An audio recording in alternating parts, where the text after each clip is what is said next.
Ok, irmãos? Só uma coisinha aqui.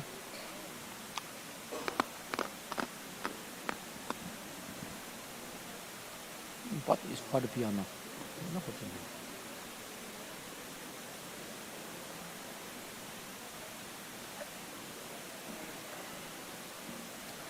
Meus queridos, vamos então dar início.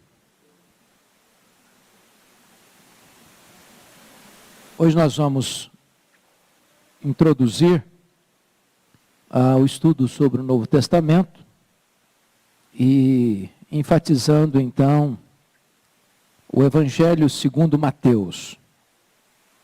Então abra a sua Bíblia em Mateus.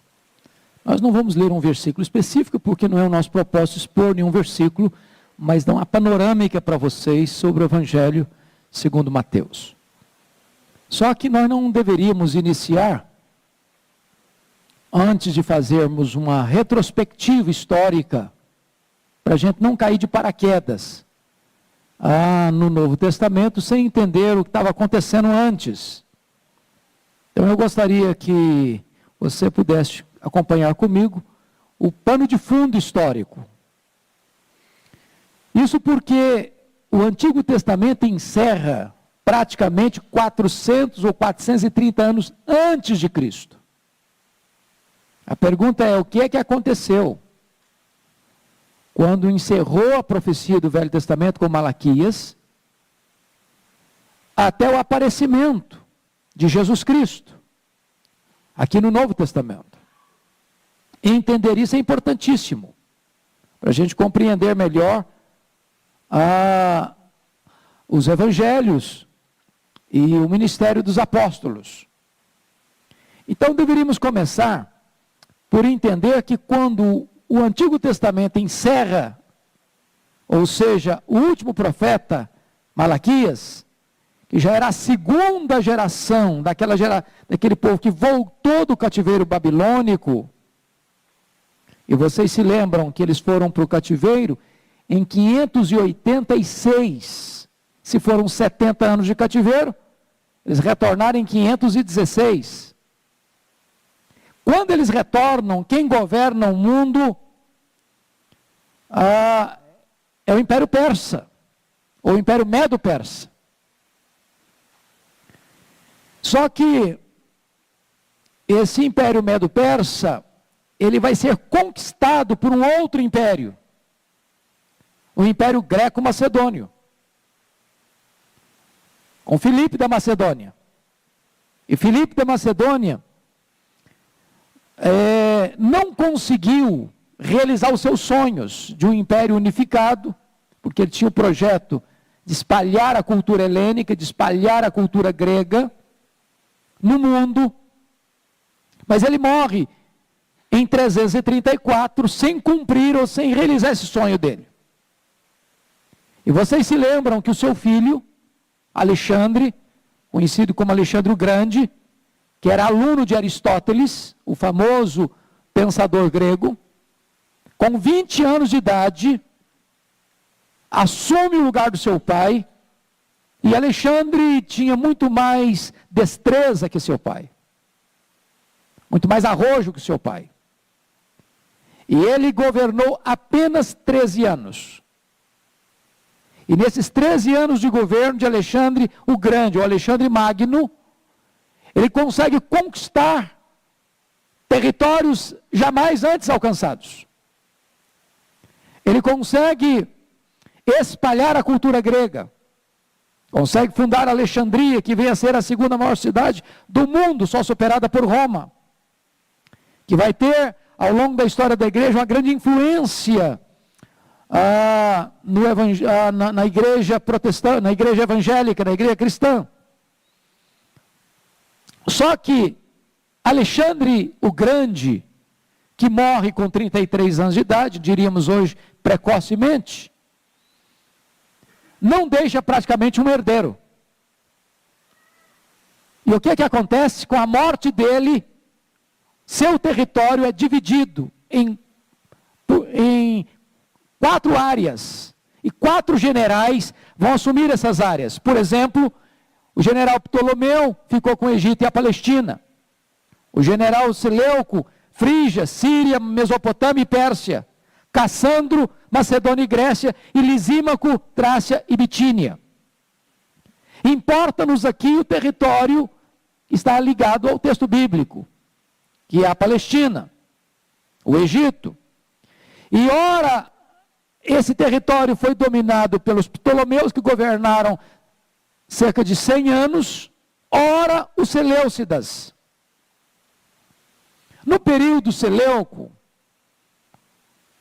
numa tentativa de helenizar a Palestina e de impor a religião da Grécia, que era politeísta, os deuses, a essa região da Palestina, um líder chamado Antíoco Epifânio profanou o templo de Jerusalém. Chegou a sacrificar um suíno no altar do templo de Jerusalém. Isso provoca uma revolta, uma guerra chamada Guerra dos Macabeus. E Matatias tinha 5 filhos, e esses filhos começam a revolta. E Judas Macabeu se torna um grande herói e triunfa sobre os Seleucidas, e então aquele território se torna um território independente. Território independente. Eles passam a governar. A família Macabeia passa a governar. Que era também chamada família Asmoniana. Só que, chega o ano 63. Chegou o ano 63. E o que acontece no ano 63? Pompeu, romano, domina essa região. Então vem o domínio dos romanos. E os romanos vão estabelecer nessa região um governo de Antípater, que era o pai de Herodes o Grande. E ganhando esse Antípater a simpatia dos romanos, ele passa a governar toda essa região da Palestina. Com a morte de Antípater, seu filho Herodes o Grande assume o governo. E esse Herodes o Grande, nós já falamos aqui algumas vezes, e é bom repetir, ele começa a crescer, sobretudo depois da morte de Júlio César, imperador Júlio César. E esse camarada era um cidadão com muita capacidade administrativa, embora fosse muito desconfiado, com muito medo de perder o poder. Para vocês terem uma ideia, esse Herodes o Grande casou-se 10 vezes. Esse Herodes o Grande era um camarada que não hesitava em matar e com truculência qualquer possível candidato a concorrer com ele no seu trono. Por isso, esse cidadão, ele, ao casar-se, num dos casamentos dele, que era a sua chamada esposa predileta, ou preferida, se é que podia falar assim, um cara que tem 10 mulheres, não sei se ele tem uma preferida, mas ele mandou matar toda a nobreza da família dela, porque era uma família rica, era uma família influente, e está com medo, mandou matar todo mundo. Sua sogra, Alexandra, pediu que ele nomeasse o seu sobrinho como sumo sacerdote em Jerusalém. Naquela época a religião já estava muito corrompida, e esse cargo eclesiástico era comprado a preço de ouro, e ele nomeou Aristóbulo, com 17 anos, e o menino começou a crescer em popularidade, e ele não hesitou, mandou matar o cara. A sogra, com medo, fugiu para o Egito. E ele mandou seus emissários para assassinar a sogra. Diante desse fato, o imperador romano o convida para ir a Roma, para ele dar explicações da truculência dele, e ele ficou com medo da esposa Mariana, já tinha matado a mãe da Mariana. Com medo da Mariana se revoltar contra ele, ele antes de sair mata a Mariana também. Ele manda para Roma 2 dos seus filhos para estudarem, Na hora dos meninos voltarem, a irmã dele, Salomé, disse: esses meninos vão preparados, estudaram em Roma, eles vão chegar aqui, vão dominar, vão tomar o seu trono. Ele não hesitou não, mandou matar os 2 filhos. E esse Herodes, quando ele morreu, ele fez a sua irmã Salomé jurar uma coisa. Ele era um cara muito inteligente, administrativamente, para vocês terem uma ideia. Ele construiu palácios, construiu templos, foi ele quem embelezou e ampliou o templo de Jerusalém, na época de Jesus. Foi ele que construiu o porto de Cesareia, um dos mais importantes portos que facilitou as viagens missionárias e o comércio daquela região. Foi ele quem criou a fortaleza, formou a fortaleza, construiu a fortaleza de Massada. Mas quando ele morreu, ele mandou a irmã dele fazer o seguinte: olha, você vai se comprometer comigo, no dia que eu morrer, você manda matar pelo menos um nobre da cidade de Jerusalém, porque eu quero ter show no meu funeral. Ele sabia que o povo ia fazer festa quando ele morresse. Pois bem, quando esse cara morreu, vocês se lembram que esse é o Herodes que está governando a região como rei quando Jesus nasceu. É por isso que diz lá que ele se alarmou quando ele soube que tinha um menino que tinha nascido para ser rei dos judeus. Ele era o rei dos judeus. Já que nasceu um menino para ser rei, ele não hesitou, mandou matar todas as crianças de Belém ao redor de 2 anos para baixo. Não vai sobrar ninguém. Com a morte dele, vocês se lembram, nesse momento, um anjo de Deus aparece para José, e diz: foge com o menino para onde? Para o Egito, fica lá. Até que o Herodes o Grande morreu. Com a morte dele, ele divide o seu reino para 4 filhos. Para Aquelau, que era a região da Judéia, onde estava Jerusalém e Samaria. Divide a região da Galileia para Herodes, Antipas. Depois a outra região para Filipe. E a outra região ele entrega para um outro filho, chamado aqui em Lucas de quê? Lucas 3, para Lisânias. Só que esse filho dele, Aristóbulo, que governava a Judéia, onde estava Jerusalém, foi muito mal, não tinha habilidade. E notem vocês que a família herodiana era uma família edomita. Quem eram os edomitas? Filhos de quem? Filhos de Esaú. Então notem vocês que edomitas e israelitas eram parentes próximos. Uns filhos de Jacó, filhos de Esaú. Esaú e Jacó eram irmãos gêmeos, então o negócio está tudo mais ou menos dando parentesco.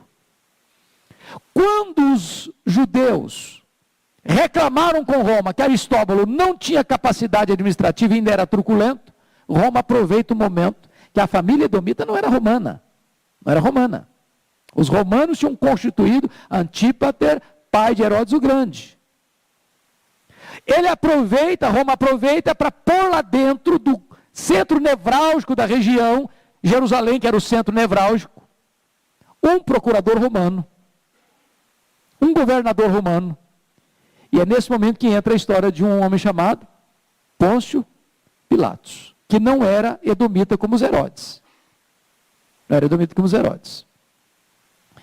Então, amados irmãos, é importante entender que quando Jesus nasce, esse território da Palestina, que lá no Velho Testamento encerra sob o domínio dos persas, agora está sob o domínio dos romanos. Tendo naquela região 2 tipos de gente governando: a família herodiana e em Jerusalém um governador romano. Eu não sei se eu estou sendo claro. Está claro isso? Pois bem. Então, você agora vai ver os registros dos evangelhos. Quantos evangelhos nós temos na Bíblia? 4. Alguém disse que nós só temos um. e 4 evangelistas. 4 escritores, mas um evangelho só. Mas vamos entender que são 4. Por que 4 e não 1? Por que 4 e não 1? Porque na verdade, cada evangelista focou um aspecto da vida e do ministério de Jesus. Desses 4 evangelhos, 3 deles são chamados de sinóticos. O que significa sinóticos? Sinótico significa olhar sob o mesmo ponto de vista, sob a mesma perspectiva. De tal maneira que Mateus, Marcos e Lucas são chamados de sinóticos, porque os 3, embora olhando ângulos diferentes, mas dão as mesmas ênfases. João, que é o último evangelho a ser escrito, já escreve numa outra perspectiva. Então, qual foi a grande ênfase de Mateus? Mateus escreveu para provar uma coisa, que Jesus é o Messias dos judeus. Há 60 citações do Antigo Testamento no Evangelho de Mateus. Quem mais cita Velho Testamento dos 4 evangelistas é Mateus. Porque o propósito dele era provar que o Jesus histórico é o Messias de Deus. Então você não pode perder isso de vista. Não pode perder isso de vista. Esse é o propósito dele. O símbolo é o leão. É o rei. Ele é o rei dos judeus. Marcos, por sua vez, que não era apóstolo, que foi assistente de Paulo e Barnabé na primeira viagem missionária, foi quem escreveu o evangelho chamado Marcos. Escreveu para os romanos. Os romanos tinham uma grande preocupação: poder, ação. Por isso, a ênfase de Marcos é provar que Jesus é o servo. E se você notar, Marcos é o evangelista que mais registra a ação de Jesus.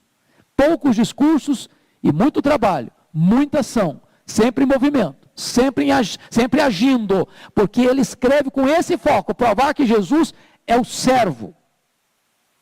E ao mesmo tempo aquele que tem o poder. Escreveu para os romanos.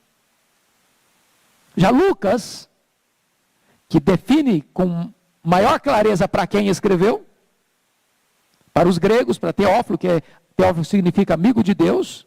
Obviamente ele escreveu endereçado para uma pessoa, como João Calvino escrevia os livros dele e fazia dedicatória para o rei não sei das quantas, mas não quer dizer que só o rei devia ler o livro. Até hoje a gente lê as obras dele. Mas Lucas escreve para Teófilo, mas este é um evangelho que é endereçado para os gregos, e os gregos, eles tinham uma preocupação mais filosófica, e João e Lucas escrevem para provar que Jesus é o homem perfeito. O homem perfeito. É por isso que Lucas é o evangelho que fala mais sobre Jesus como homem de oração, fala mais sobre o Espírito Santo agindo na vida de Jesus.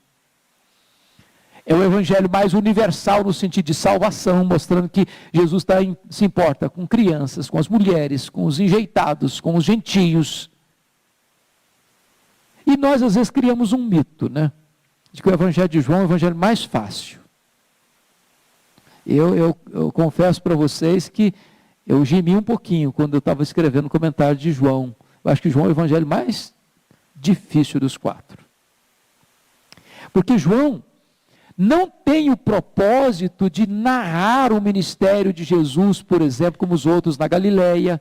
Eles se concentram na Judéia. Metade do evangelho de João, um pouco mais, se dedica apenas à última semana do ministério de Jesus.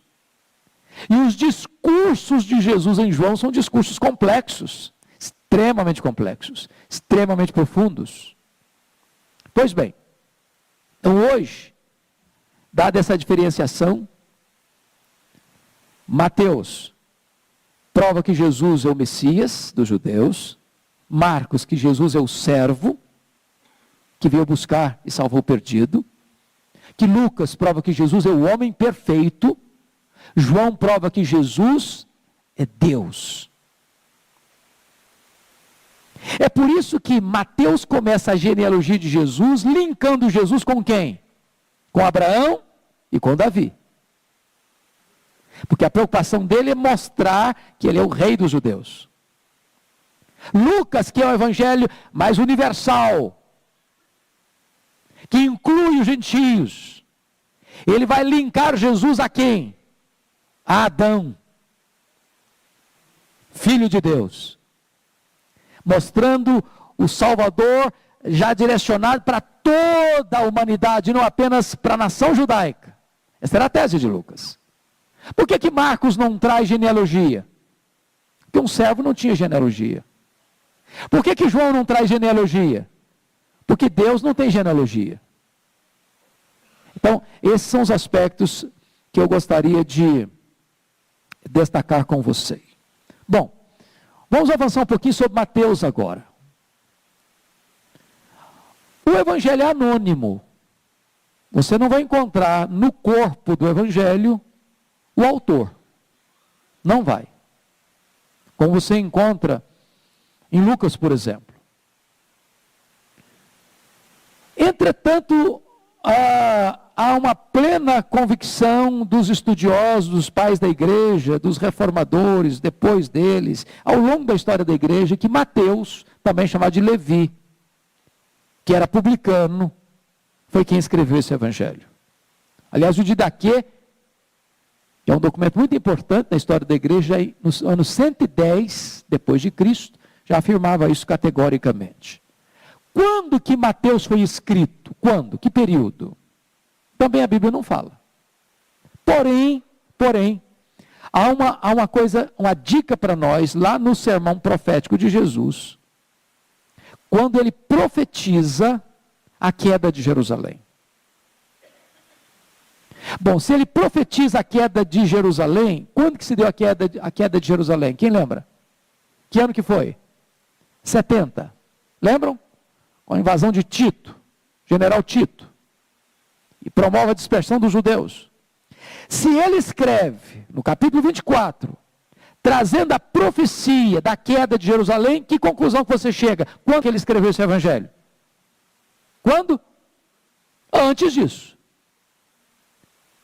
Então, há uma evidência muito segura de que o evangelho de Mateus, ou conforme Mateus, eu prefiro chamar evangelho de Cristo conforme Mateus, porque o evangelho não é de Mateus, o evangelho é de Cristo, de acordo com Mateus. Foi escrito antes do ano 70. Antes do ano 70. De onde ele escreveu, nós não sabemos. Entretanto, Inácio, bispo de Antioquia, faz referência a este evangelho, dando-nos a entender que Mateus o escreveu de Antioquia, onde havia uma grande comunidade de judeus. Antioquia da Síria, a essas alturas, era a terceira maior cidade do mundo, só superada por quem? Roma e Alexandria. Pois bem, agora nós poderíamos entrar um pouquinho na consideração do livro propriamente dito. Tá certo? Então vamos lá. Os capítulos 1 a 4, ele vai tratar da vinda do Messias. Então agora abra a sua Bíblia aí em Mateus comigo. A vinda do Messias. Tá? Começando aí com a genealogia, e já dissemos aí que ele faz referência a Jesus como filho de Davi, filho de Abraão, começando assim, provando que ele vem dos judeus. Na palavra de Jesus, a mulher samaritana, a salvação vem dos judeus, o Messias é judeu, ele nasce dentro deste povo, começando com o nascimento dele. Aliás, Mateus não tem a preocupação que Lucas teve de narrar com detalhes todos os fatos do nascimento de Jesus. Mas ele registra aí no capítulo 1, versos 18 a 25, o nascimento de Jesus, tá? Tratando da perspectiva de José. Depois você vê no capítulo 2, a experiência dos magos, que eram estudantes de astrologia, que moravam possivelmente na Mesopotâmia, e vêm de longe, com os recursos que têm, para reconhecer e conhecer Jesus como Messias. Logo em seguida você tem a fuga para o Egito, para fugir da matança de Herodes. E aqui, irmãos, só uma notinha de rodapé, só uma notinha de rodapé. Por que Deus manda o José fugir com o menino Jesus para o Egito? Se Deus é mais poderoso que Herodes, Deus podia fulminar Herodes. Não podia?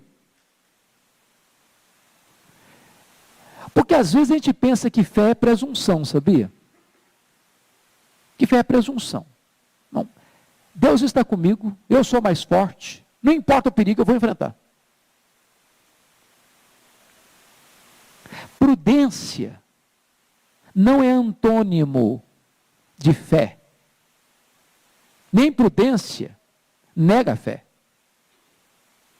É por isso que você crê na providência de Deus e bota uma tranca na porta da sua casa. É por isso que você é crente, faz seguro do seu carro. Porque o fato de você confiar em Deus não significa que você deva agir na presunção de que você não enfrentará riscos. Deus podia ter fulminado Herodes. Aliás, ele fulminou um Herodes depois, mais tarde, lembra disso? O Herodes Agripa I foi fulminado. Um anjo de Deus veio, pá! Foi comido de vermes. Aqui não.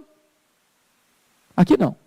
Bom, então foge para o Egito, capítulo 2. Capítulo 3, tem a ida e a volta do Egito. Capítulo 3 já entra nos informando sobre o ministério de João Batista, o precursor do Messias e o seu batismo. E aí você pode fazer outra colocação seguinte: por que Jesus foi batizado se o batismo de João Batista era batismo de arrependimento? Você já fez essa pergunta? Que pecado tinha Jesus para se arrepender? Se era batismo de arrependimento, por que ele foi batizado?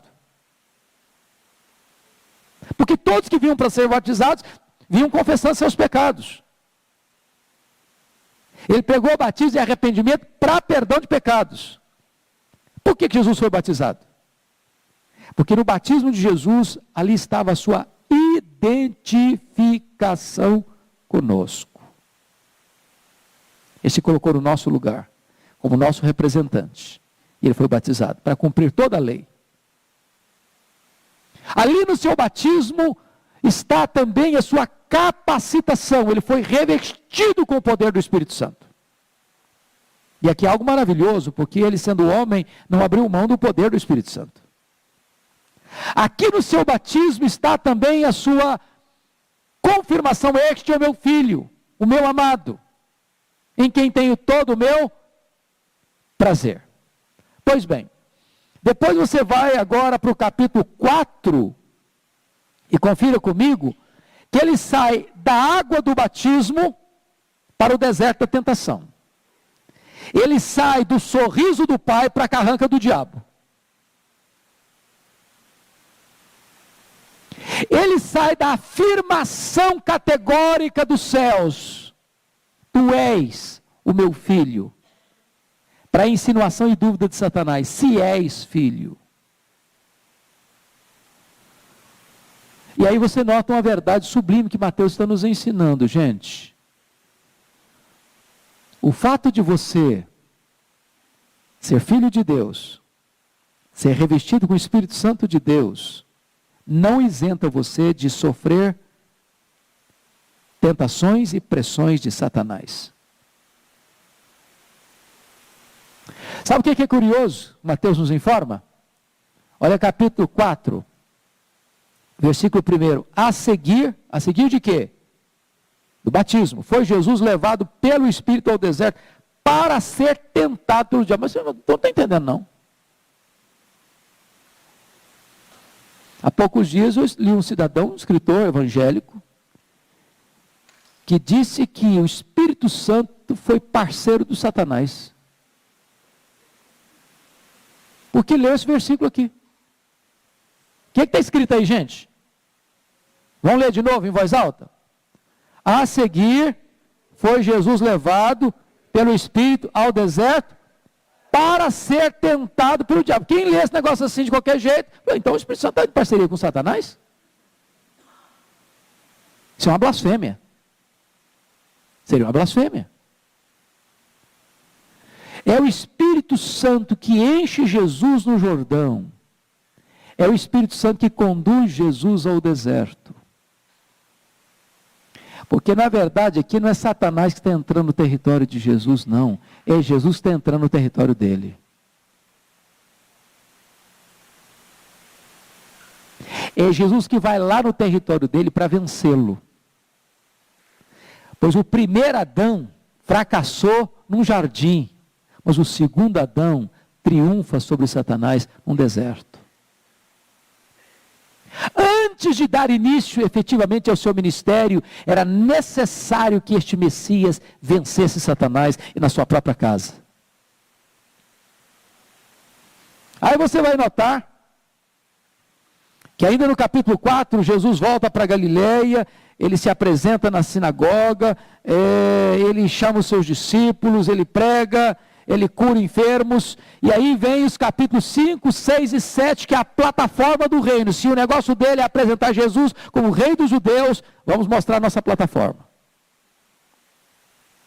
E a primeira coisa que ele diz é o caráter do súdito do reino. E meus irmãos, as bem-aventuranças é um estudo assim magnífico. Nós deveríamos nos deter aqui anos, só para entender o que é esse negócio. E começa dizendo assim: bem-aventurados os humildes, bem-aventurados os que choram. E aí, sabe o que Jesus faz? Ervira a mesa, ervira a pirâmide. Ervira a pirâmide. Porque bem-aventurado é o humilde. Aliás, a palavra grega não é humilde, não. A palavra grega lá, a versão corrigida para mim está melhor traduzida. Bem-aventurados os pobres. Porque a palavra no grego lá, tinha duas palavras para pobre. Tinha o pobre, como a gente assim, pobre, mas tem casa para morar, tem comida na mesa, tem roupa, entendeu? É pobre, mas não é um pobre. E tinha o pobre mendigo. Sabe aquele pobre? Tem nada. Geladeira, nem geladeira ele tem para abrir. Tem nada. Ele é um mendigo, ele é um desamparado. A palavra aí é essa. Bem-aventurados os que não tem nada. Mas nada mesmo. Mas não está falando de bens materiais, não. Ele está falando de situação espiritual. Bem-aventurado é aquele que reconhece que está falido e carece totalmente da graça de Deus. Bem-aventurado é o que chora pelos seus pecados. E ele vai tratando dessas questões. Ele bota então a pirâmide para o contrário. Aquilo que o mundo exalta, ele rebaixa. Aquilo que o mundo rebaixa, Jesus exalta. E vai tratando então da plataforma do reino, do caráter do súdito do reino, aqui nesse conhecido, famoso, preciosíssimo sermão chamado Sermão da Montanha. E vai falar sobre quem são os discípulos, como eu não veio revogar a lei, sobre homicídio, sobre adultério, sobre juramento, sobre vingança, sobre justiça própria, como é que dá esmola, como é que ora, como é que jejua, onde você deve colocar seus tesouros. Ele mostra aí a questão de dois senhores. Aliás, nota de rodapé de novo, o único lugar, aliás, a única entidade que Jesus chama de Senhor é Deus e o dinheiro. Nem o diabo é Senhor, nem César é Senhor. O dinheiro é. Não podeis servir a Deus e as riquezas. Ninguém pode servir a dois senhores. Fala da ansiedade, fala do julgamento. Incita a orar, mostra que há duas estradas, há dois caminhos, há dois fundamentos. E aí ele termina o sermão dele. E a partir daí, agora, no capítulo 8 e 9, é o registro dos milagres. Poder dele sobre a enfermidade, sobre os demônios, sobre a natureza, sobre a morte. Ele é o Messias. E o Messias viria realizando esses milagres. E ele autentica o ministério do Messias quando Jesus cura o enfermo, quando Jesus liberta o endemoniado, quando Jesus controla as forças da natureza, quando Jesus multiplica pães e peixes, como Jesus ressuscita os mortos. Então, nos capítulos 8 e 9, há uma abundância de milagres sendo registrados aí no Evangelho de Mateus. Aí vem o capítulo 10. Confira comigo. E no capítulo 10, a escolha dos 12. A instrução para os 12. A admoestação para os 12. E eu fico pensando cá com os meus botões, se nós, líderes hoje, pastores hoje, igreja hoje, escolheríamos esses homens que Jesus escolheu. Que grupo complicado. Que grupo heterogêneo. Vamos ver aí como é que é o negócio? Os nomes dos 12 apóstolos são, primeiro Simão, o sobrenome Pedro. Pedro era um cara temperamental. Falava antes de pensar. Corajoso uma hora, covarde na outra. Prometia e não cumpria. Aí tem o irmão André, calado, tadinho. Para escutar a voz dele era um sucesso. Mas o cara nos bastidores sempre estava levando alguém para Jesus. Aí depois você tem o Tiago e João. Sabe como é que eles eram chamados? Filhos do trovão. Não fez alguma coisa que não gostou? Vamos mandar descer fogo do céu, Jesus? Vamos queimar esses caras? E talvez esse queima Jesus. Eles eram os teólogos do negócio, queima Jesus. Aí você encontra aí outro camarada, é o Filipe. Filipe. Cara meio desconfiado. Bartolomeu, desconfiado. Tomé, tadinho, não acreditava. Mateus é coletor de impostos, publicano. Tiago, filho de Alfeu e Tadeu, a gente nem sabe mais o que aconteceu com eles. Anônimos. Simão Zelote era o cara da guerrilha, extrema direita, não aceitava que Roma governasse a região. E Judas, talvez o mais inteligente deles, o único que recebeu um cargo de confiança dentro do grupo, tesoureiro do grupo, traiu. Aí vocês dizem, mas puxa vida, mas não podia escolher um time melhor que esse? Esses homens são extremamente parecidos com você e comigo. A grande surpresa não é por que Jesus escolheu esses homens, a grande surpresa é por que Jesus escolheu você e a mim. Arival já é um cara mais melhorado, né? É uma benção. Jesus escolhe gente assim, igual a gente. Gente torta, gente complicada, gente difícil. Este é o milagre do Evangelho, gente. Este é o milagre do Evangelho. Jesus chamou muitos grandes deste mundo. Instrui os 12. Mostra para eles que não estão chamando para uma plataforma de privilégios, mas para um território de serviço. E aí, nós chegamos ao capítulo 11 e 12, onde tem os discursos de Jesus.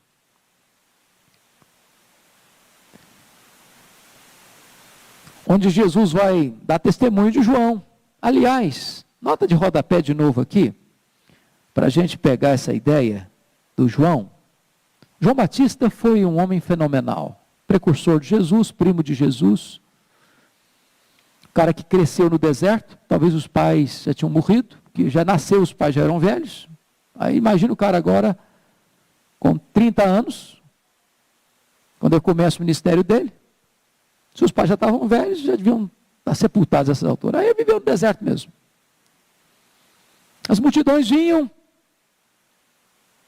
e ele olhando, vendo a hipocrisia daquele povo vindo para ser batizado, mas sem arrependimento, ele disse, raça de víboras, quem vos induziu a fugir da ira vindoura? Nada delicado. Aí diz a Escritura que as pessoas vinham e ele pregava batismo de arrependimento para a remissão de pecados. E o seguinte, olha, não adianta você receber a água do batismo se não tem no seu coração arrependimento. Ou seja, se não tem coração arrependido, pode ter batismo, mas não vai ter o quê? Perdão de pecados. Vocês acham que esse perigo ainda existe hoje? Que alguém chegue ali na frente, o pastor Erival bota água na cabeça dele. Agora, o pastor Erival diz, agora você é membro da Igreja Presbiteriana de Pinheiros. Eu não consigo ler o coração, nem eu. Mas o Espírito Santo sabe. Tem gente que vem para o batismo, que é membro da igreja, mas nunca se arrependeu. Nunca se arrependeu. Aí esse camarada, as multidões chegam e ele prega e as pessoas ficam tomadas de convicção de pecado, o que nós vamos fazer, o que não vamos fazer, o que não vamos fazer, e ele dá orientação e tal, fala sobre a ira de Deus vindoura, fala que o machado está posto à raiz das árvores. Ministério magnífico, multidões estão vindo lá para o deserto, quente de dia, frio de noite. Aí um dia esse João Batista resolve se envolver com Herodes. Aquele Herodes, filho grande lá, o Antipas. Um dia esse Herodes foi para Roma, se engraçou com a cunhada dele, a Herodias largou o marido, foi morar com ele. Esse cara era casado, a filha do rei Aretas, e a Herodias falou, você tem que se divorciar daquela mulher lá, porque senão não fica com você não. Ele divorciou da mulher para ficar com a Herodias. A Herodias não era só cunhada dele, não, a Herodias era sobrinha dele. Não só adultério, mas incesto também. Aí João Batista falou, cara, não é lícito você possuir essa mulher não. Essa mulher não é sua não. A mulher ficou com raiva dele. Não deu outra, mandou prender o João Batista. Aí não deu outra, mandou cortar a cabeça de João Batista. Aí João Batista é levado lá para a prisão de Maquerosa, às margens do Mar Morto, um lugar terrível. Um dia João Batista, talvez escutando de Jesus, que cura enfermos, que purifica leprosos, que levanta paralíticos, que ressuscita mortos, que liberta os oprimidos. E ele lá na cadeia, mofando lá. Aí um dia bate no coração de João Batista o seguinte, vou mandar uma comitiva para Jesus e perguntar, é o senhor mesmo? O senhor é o Messias mesmo? Ou nós temos que esperar outro? Ô irmãos, isso me impressiona, sabe por quê? Os grandes homens de Deus podem ter também os seus momentos de angústia, até de dúvidas. Mas sabe o que me impressiona? É que no capítulo 11, depois desse fato, é que Jesus se dirigiu às pessoas. O que vocês estão pensando? Esse homem é o quê? É um caniço agitado pelo vento? Não. Dentre os nascidos de mulher, ninguém foi maior do que ele. Ninguém foi maior que ele. Quando você às vezes demonstra alguma angústia na alma, isso não significa que Jesus olha para você e despreza você. Jesus conhece os que são seus. Pois bem, aí você nota aí nos capítulos 11 e 12, esses discursos de Jesus, ele tratando da questão das cidades impenitentes, ele é o Senhor, Salvador dos humildes, ele quem convida, vinde a mim, ele é o Senhor do sábado, ele vai na sinagoga e cura o homem da mão ressequida, e depois ele vai curar outros endemoniados, vai falar sobre a árvore e seus frutos, vai falar sobre o sinal de Jonas, a estratégia de Satanás, etc. Aí chega no capítulo 13. Capítulo 13 é o capítulo das parábolas. Aliás, das 41 parábolas registradas nos evangelhos sinóticos, porque João não tem parábola. Das 41 parábolas registradas nos evangelhos, 25 estão no evangelho de Mateus. 25. São parábolas do reino, para explicar o que é o reino, para entender o que é o reino. E a parábola talvez mais conhecida de todas, registrada nos 3 evangelhos sinóticos, é a parábola do semeador. E essa parábola, para mim, ela é fundamental para entender, primeiro, para você e eu não termos expectativas super otimistas em relação aos homens. E ele começa dizendo que o semeador saiu a semear. Parte da semente caiu na beira da estrada. Os homens pisaram, as aves dos céus comeram. Outra parte caiu no meio dos espinhos, cresceu, mas foi sufocada.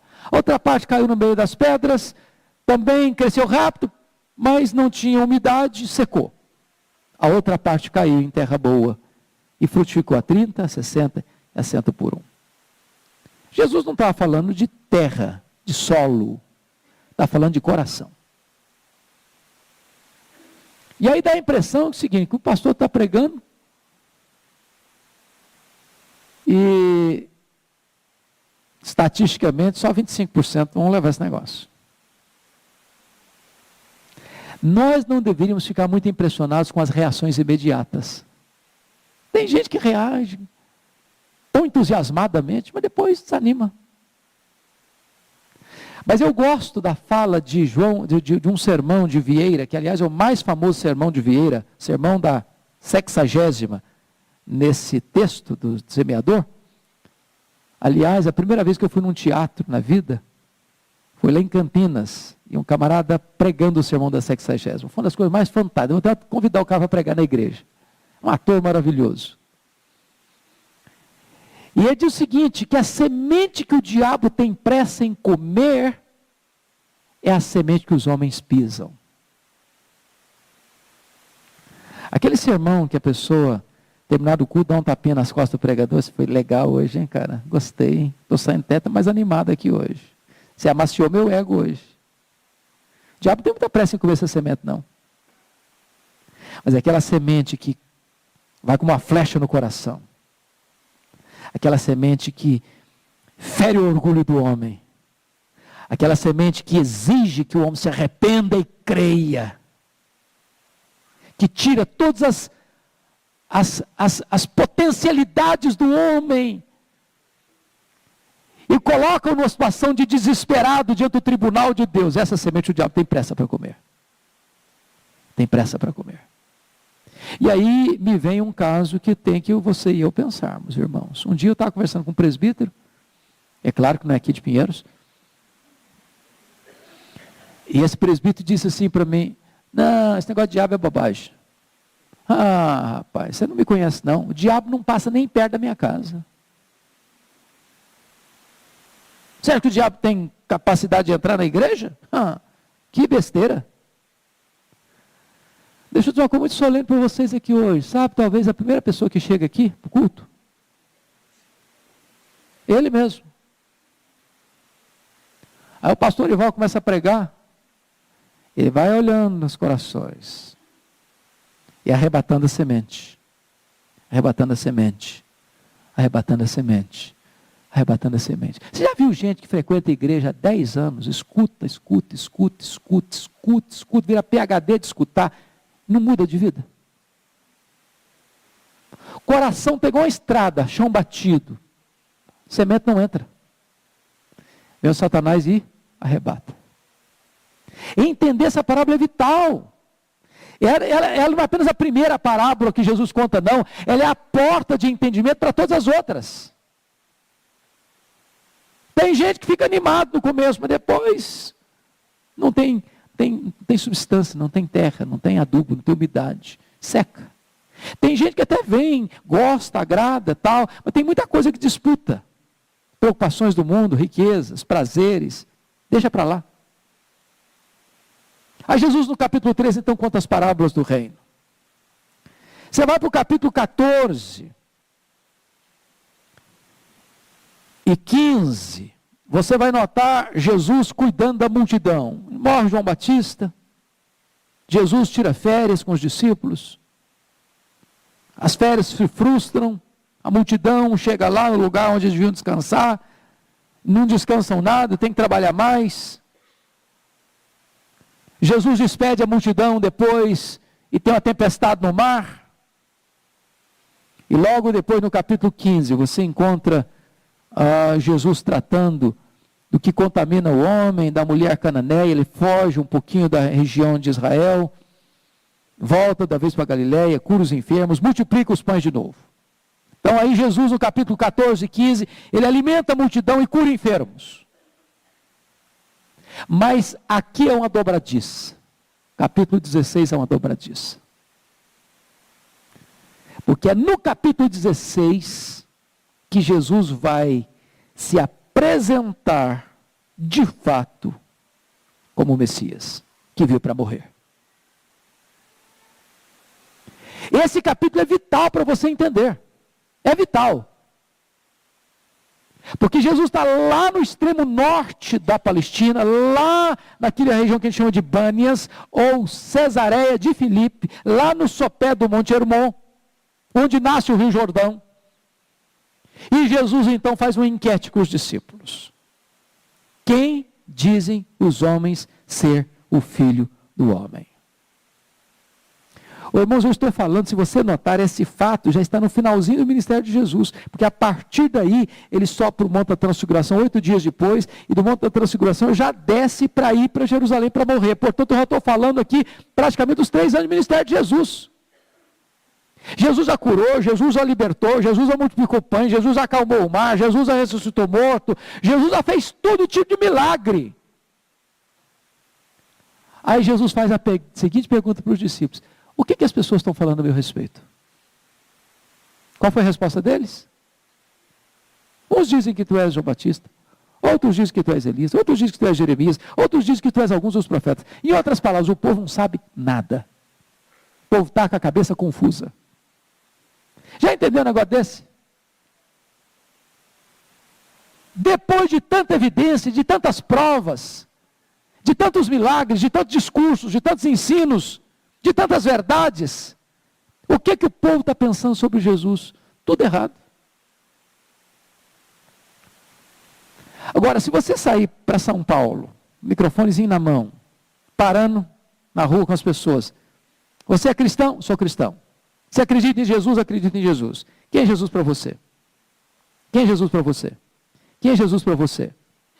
Quem é Jesus para você? O que vocês acham que vocês ouviriam? O que as pessoas aqui em São Paulo pensam sobre Jesus? Alguém já disse o seguinte: imagina um turista que vem ao Brasil pela primeira vez, do Rio de Janeiro. Pega um táxi, tem um crucifixozinho pendurado no espelhinho do cara lá dentro do carro. O cara dá uma vista panorâmica, olha o Cristo, braço aberto lá em cima do Corcovado. Aí ele dá uma passadinha pelas ruas, tem um saravá lá, uma galinha preta, com as velas acesas, e Jesus no meio. Aí passa em frente à igreja móvel, tem uma grande cruz também. Aí chega num centro espírita, é um espírito iluminado, Jesus. Aí ele entra num templo romano, vê um imenso crucifixo que Jesus tendido lá pregado. Você crê em Jesus? Pergunta para um kardecista. Creio. Ele é um espírito iluminado. Pergunta para você crê em Jesus? É claro. É claro que eu creio. Ele é um dos nossos mediadores. Tem Maria, tem outros, mas ele é o principal. Para todo lado que você perguntar, você crê? Creio. É igualzinho lá. Quem é Jesus? Quem diz os homens?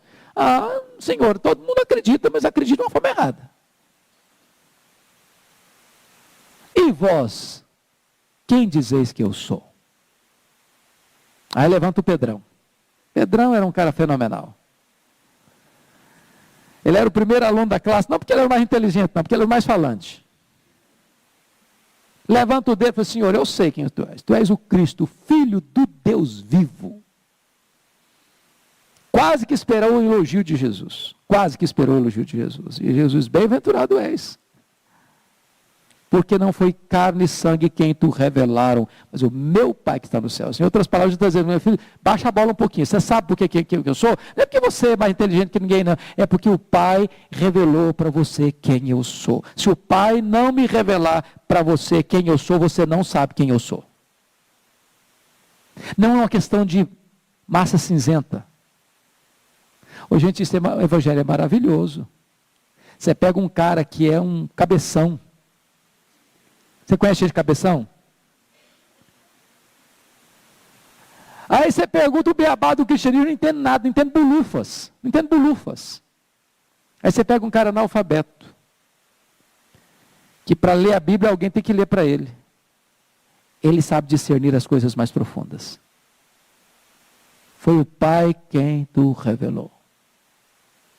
E aí é nesse momento que eu digo para vocês que há a dobradiça, porque a partir de agora, já que os discípulos sabem quem ele é, que Jesus começa a falar que ele vai ser entregue nas mãos dos homens para ser morto, para ser crucificado, para ressuscitar o terceiro dia. Aí ele diz o seguinte, é para isso que eu vim. É para isso que eu vim. Eu não vim apenas para fazer milagres, multiplicar pães, peixes, acalmar o mar, curar leprosos, levantar paralíticos, dar vista aos cegos, dar audição aos surdos, dar voz aos mudos, ressuscitar os mortos. Essas coisas que eu fiz são para evidenciar quem eu sou. Agora que vocês sabem quem eu sou, deixa eu dizer para vocês o que eu vim fazer. Eu vim para morrer. Eu vim para dar minha vida. Aí o Pedrão, de novo, toma a palavra. Toma a palavra. E diz a Bíblia que o Pedrão começa a repreender Jesus. Olha que petulância. O cara sabe demais. Senhor, o senhor está meio depressivo. Larga a mão dessas ideias malucas. Vamos pensar positivo, Jesus. Larga a mão dessas ideias soturnas aí. Pensa direito. O senhor para morrer não, tem misericórdia de ti mesmo. E é curiosíssimo isso, irmãos. O mesmo Pedro que foi elogiado, bem-aventurado é esse irmão Barjonas. Eu não sei se alguns minutos depois, quanto tempo foi, mas foi na mesma cena. Arreda Satanás. Porque não cogitas das coisas de Deus, apenas das coisas dos homens. Vocês já pensaram se o Pedro fosse mesmo o fundamento da igreja, a pedra fundamental da igreja? Que pedra ruinzinha que era? Estava enroscado, todo mundo. Agora, o que Jesus não quis dizer? Jesus não chamou Pedro de Satanás. Pedro não era Satanás. Nem Pedro estava possesso naquele momento. Claro que não. Note que Jesus mandou Satanás arredar, não Pedro. Arreda Satanás.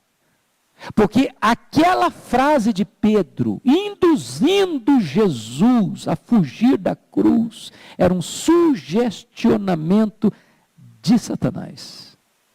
Se a gente não entender isso, irmão, a gente manda o Pedro arredar, o Satanás fica. Arreda Pedro, e o Satanás fica.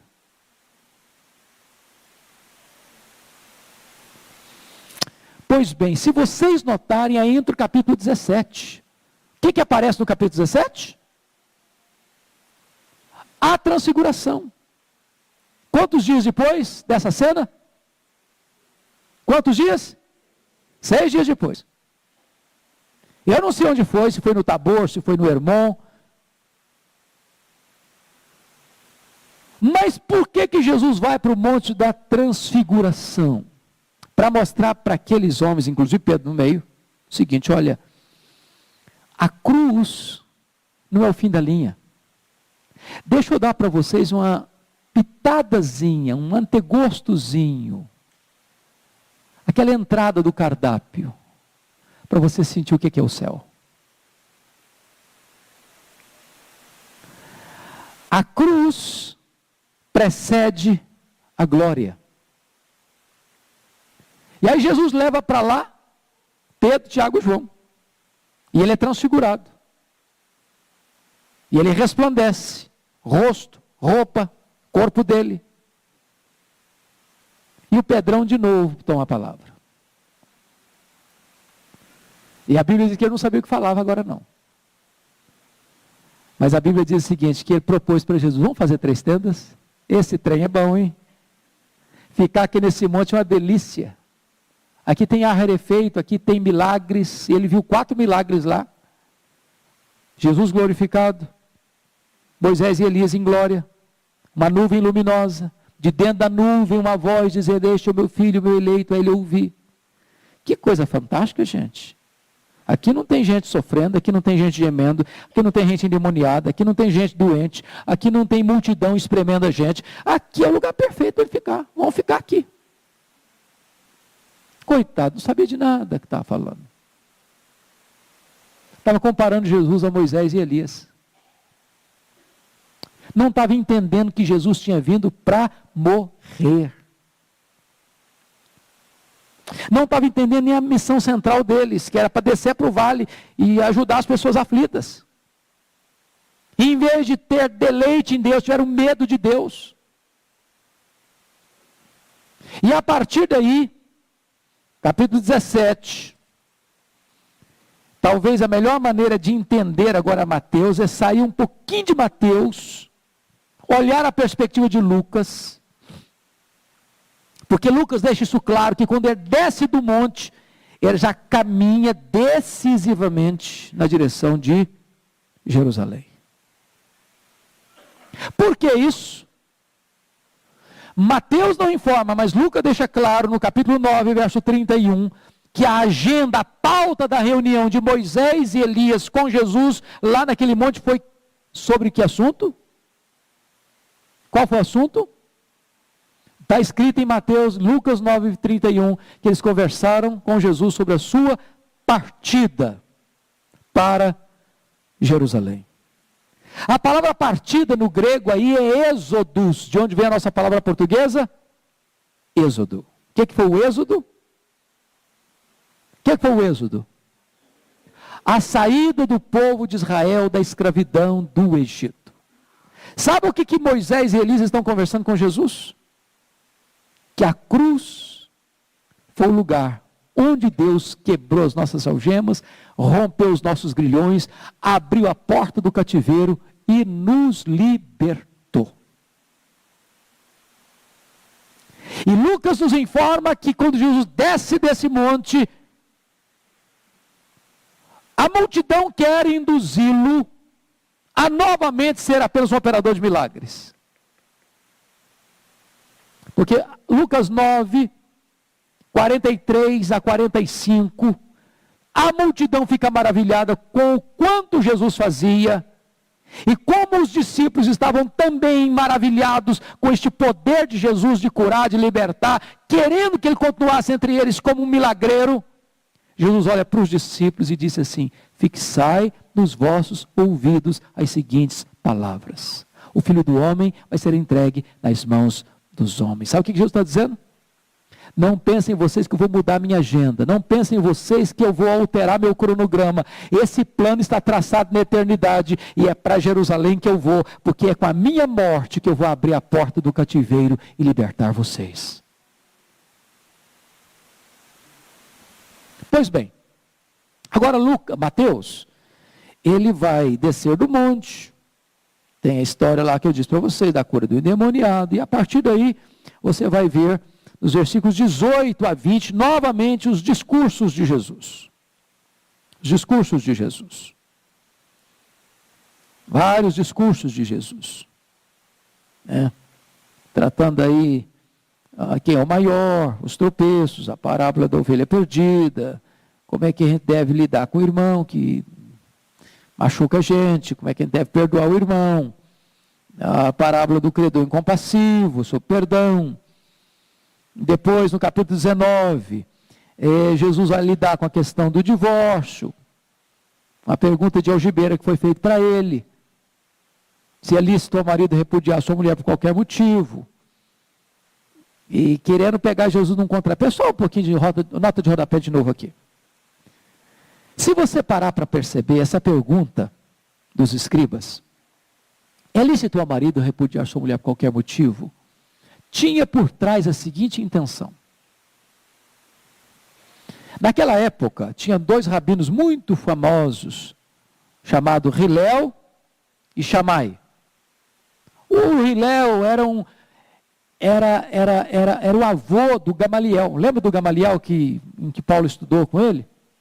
Pois é, o Hilel era o avô do Gamaliel. Era um rabino mais liberal, que diz o seguinte: o marido podia divorciar da mulher se ela queimasse a refeição do almoço, e não gostou, o marido não gostou, podia divorciar. Qualquer motivo era motivo. O Shammai era um outro rabino, outra escola de interpretação mais conservadora, que só por coisas indecentes, como diz a Bíblia lá.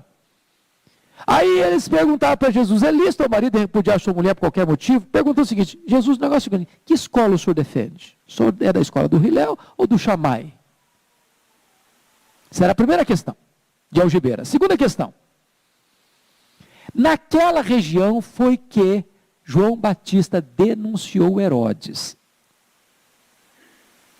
Nós estamos tratando da província da Galileia. Quem era o tetrarca da Galileia nessa época? Como é que chamava o cara? Me ajudem. Quem era o tetrarca da Galileia? Me ajudem, por favor. Só 10 de cada vez para não ficar confuso. Herodes Antipas. O que esse Herodes Antipas tinha feito com João Batista? Botado o cara na cadeia, degolado o cidadão.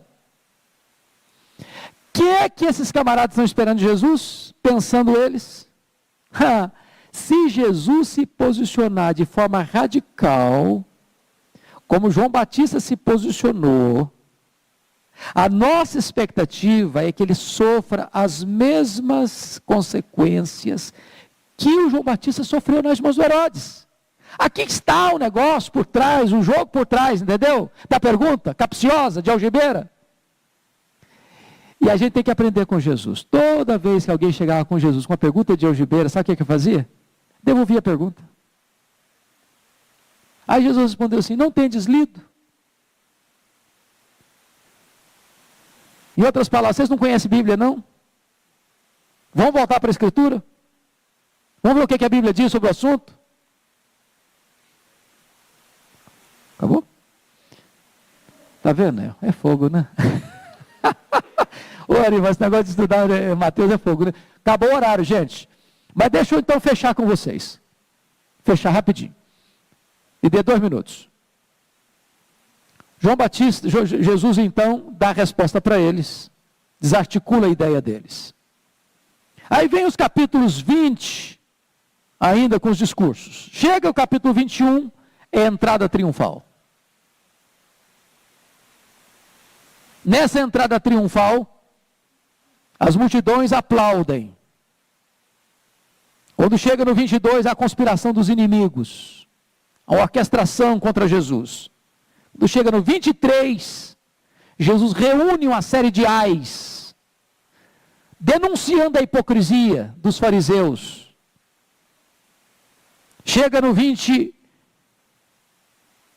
e 25, é o que nós chamamos os sermões proféticos de Jesus. Aliás, quando você lê os sermões proféticos, o capítulo 24 é o mais completo deles, onde Jesus abre o mapa do futuro e revela para nós algumas coisas importantíssimas. No 25, ele demonstra aí como é que vai ser a segunda vinda, em majestade e glória, e como ele vai se assentar no trono, vai separar uns à sua direita, outros à sua esquerda. E Jesus deixa claro aí algumas coisas. Vai ter juízo final, vai ter julgamento, vai ter ressurreição, vai ter condenação, vai ter bem-aventurança eterna. Então esse negócio de que não tem inferno, isso é balela. Esse negócio que não vai ter que prestar conta, é balela. Jesus vai voltar, os mortos vão ressuscitar, vai ter juízo final, vai ter novo céu, vai ter nova terra, vai ter condenação eterna. Capítulo 26 fala da traição. A orquestração para prender Jesus. Tanto dos romanos quanto dos judeus. das autoridades como do povo. No capítulo 27, vem a história da crucificação. Ele veio para isso. A morte não foi um acidente, foi uma agenda. Vem o capítulo 28. É a ressurreição e a grande comissão. Se a morte não foi um acidente, a ressurreição não foi uma surpresa. E Mateus é o evangelista que melhor trabalha para nós a questão da grande comissão, onde vai mostrar para nós que Jesus está conosco, que Jesus tem todo o poder, tanto no céu quanto na terra, que o papel de cada um de nós é fazer o quê? Fazer o quê? Discípulos. De onde? De todas as nações. E o que é fazer discípulos? É a ponto da pessoa se introduzir, se engajar, se envolver com a igreja, batizando-as. Então não tem, como o pastor Arival diz, não tem crente desigrejado. Não tem discípulo sem igreja. Nenhum de nós batiza ninguém aí à revelia, é a igreja. Ensinando-os, não a ficar com muita informação na cabeça, ensinando-os a guardar todas essas coisas. E a promessa final é: e eis que eu estou convosco, todos os dias, até a consumação dos séculos. Então esta é uma síntese bem rasa, bem superficial de Mateus. E a nossa expectativa certamente é que vocês mergulhem no estudo desse livro.